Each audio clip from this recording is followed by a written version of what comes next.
নারীটি নদীর ধারে শুধু হাত ধুচ্ছিল।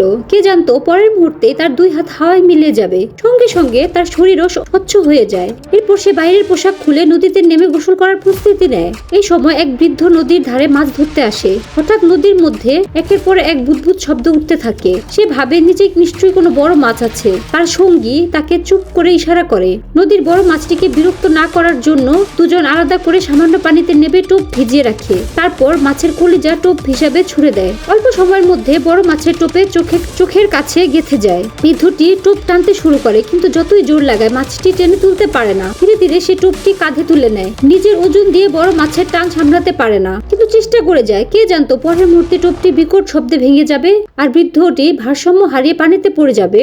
ঠিক যখন তার সঙ্গীরা তাকে নিয়ে হাসছিল, তখন সামনে দেখা দৃশ্যে তারা চমকে যায়। সঙ্গীরা ধীরে ধীরে উঠে দাঁড়ায় এবং মাটিতে পায়ের ছাপ দেখতে পায়। সে ভাবে দুপুরবেলা হয়তো চোখ ভুল দেখছে। এরপর নারীটি পোশাক পরে সামনে থাকা কয়েকজনের দিকে তাকায় আর চলে যাওয়ার আগে সবার সামনে শুভেচ্ছা বিনিময় করে।